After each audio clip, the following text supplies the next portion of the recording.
Welcome back to the Warlords of Wall Street.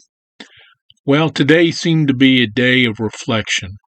With all of the news breaking yesterday, it seems that everyone was just trying to take it in today, and it seems that nerves are continuing to calm in the regional bank sector, which was good for us because our DPST holding gained a little bit more traction today, and we're always pleased when we see that.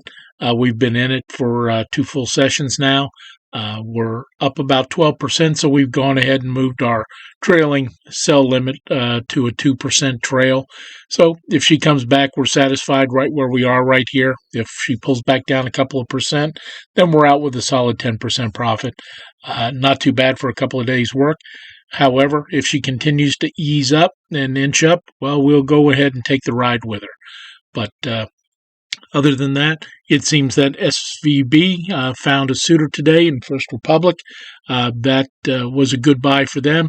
It looks like the Feds had to sweeten the pot a little bit, and that's understandable. A couple of the Federal Reserve talking heads came out today, a couple of the governors, and they were making commentary that SVB was a classic case of mismanagement. That'll be interesting to see how that plays out. That's an easy thing to say at a time like this. The fact that they ended up being as upside down as they were in a great many things, perhaps their loan portfolio, and we'll never know, perhaps their loan portfolio was in much worse shape than we thought. But I continue to stand on the rock that most of the problems that are being caused in the banking sector, as far as the bond portfolios being underwater, is to be laid directly at the feet of the Federal Reserve and Powell. I'm giving Powell more credit perhaps than he deserves, is that if he goes ahead and he lets this last 0.25% rate hike stand, and then from this point he holds steady maybe for a month or so, and then begins maybe towards the fourth quarter to go ahead and pull that back, I think that's what's going to be necessary. I think that's what's necessary to avoid a hard landing and sliding into a bit more of an aggressive recession. We spoke yesterday about what the bank's challenges are going to be with interest rates creeping up this high. It's going to affect the medium and small-sized businesses that are going to continue to depend on business loans to be able to expand, grow, weather this storm, and try to keep their earnings up going into the end of the year. Those that aren't going to be able to borrow, or the cost of borrowing is that much higher, it's going to affect earnings. There can be little doubt about that. Doesn't matter what size institution you are. If you're ended up paying that much more to finance your debt, and a couple of years ago, no doubt they were paying probably 50% less than they are now. They might be paying 50% more than they were just a year ago, let alone 2 years ago. So this is going to end up having an effect. We're coming into the end of the first quarter, which means we're going to start seeing earnings reports trickle out here in the next 3 to 4 weeks.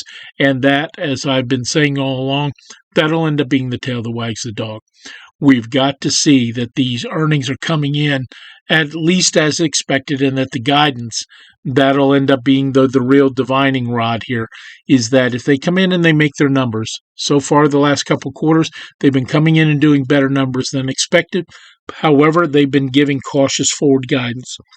And that's going to give the market the excuse it needs to continue to be quite volatile. I think in this next quarter, it'll be incredibly important to see that inflation maybe breaks into the high fives. That would be nice to see. And if these companies can come in and put a number on the board that was close to being projected, and most importantly, that they give us guidance in the next quarter that says they have confidence and that things aren't as bad as everyone's prognosticating, I think we can end up having a nice smooth transition into the third and fourth quarter. However, there is that chance, and you're going to see a lot of pundits out there, a lot of talking heads, just wringing their hands about how earnings are going to be going down, and that's going to end up causing an economic crisis towards the fourth quarter. That's got to have the inevitable pullback in the equities prices. While all of that is true, if that ends up being the way it'll play out, it's probably going to be a good idea to keep maybe 50% of your portfolio in cash. You're going to want to probably take a piece of that, go play the next 6 months in some short-term treasuries, make a little bit of money there while you're kind of waiting out this earnings. If you're not scared about riding dragons, and we certainly are not, we're going to continue to keep playing the DPSTs of the world and the KREs of the world. I have a strong belief that the banks will heal. They're in a harsh news cycle right now, but that's just where the opportunities come from. That's why the prices drop. You got to buy on bad news. You've seen that written on a rock somewhere, I'm sure. Buy on bad news, sell on good news. Well, it takes bad news for a company to go to a lower price, and that's the other rock. On the other side is buy low, sell high. Buy low, sell high, that's my motto. I may just quit my job at the power plant and become a full-time stock market guy. Take some bad news for a stock to drop down to these types of levels that we end up finding maybe multiple year support for something in a particular price range. That's what gets our hearts pumping. We've said that. We're going to go continue in a series of podcasts and videos where we're going to get into a little more chart analysis, a little more fundamental analysis, and we're going to start showing you, putting some charts up on the board of what we're basically looking for when we're out there shopping.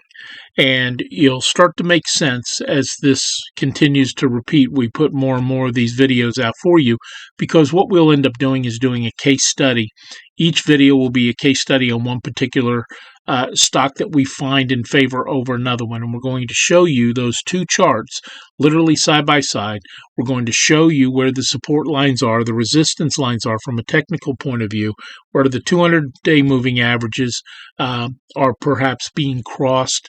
And then we're going to take a look at the fundamentals, and we're going to walk you through our process of checking for these fundamental ratios that we end up liking so much. And we've talked about a couple of those in the past, to where we're looking at book, we're looking at price earnings, we're looking at debt to income, we're looking at price to sales, we're looking at the organic growth of sales, we're looking at insiders transactions, whether the insiders are buying and selling, et cetera, and we're going to put them side by side, and you're going to be there watching us go through the process, and you will see why we choose one over the other. We're excited about that, and we think that's going to be really helpful, because in my humble opinion, I don't think that there's anything more important. No one skill is going to be more important to serve you over the rest of your life than to turn stock picking, managing your money, into a serious hobby. It may end up that you have some aptitude and you end up enjoying it, but nothing is harder in this world is to make the paycheck and then to go ahead and just put it into the market and watch it languish, I should say. And we want you to feel more comfortable about what you're doing with your money to make it work harder for you. We put out a video yesterday. We did a little talking about what inflation is doing in relationship to an 18-year-old telling me that he thought in 40 years, when he had $1 million in the bank, he thought he would have it made. And unfortunately, we had to crush that nonsensical dream. And it led us to the conclusion that people just don't know how much it's going to take to end up having a comfortable life in the next 30 to 40 years, when a lot of the young folk are retired, or maybe those of you who are already knee-deep in the industries out there in your career. You're 30 years old, and you're not going to be living as comfortably as you hope by the time you turn 70, unless you end up following the advice we're going to be giving you on how to build a proper nest egg that'll be able to weather the storm of inflation over the next 40 years, and also be prepared when the day comes for the inevitable, when you have a health crisis. And if it's not you, God bless, but it's going to be somebody close to you. And whether it's your parents and you feel obliged that you're going to have to contribute to their long-term care, or it's your own, or perhaps it's your spouse. God forbid something happens with a child. You're going to have to be prepared for it. And we always want to prepare for the worst and hope for the best. So with that in mind, we're going to sign off today.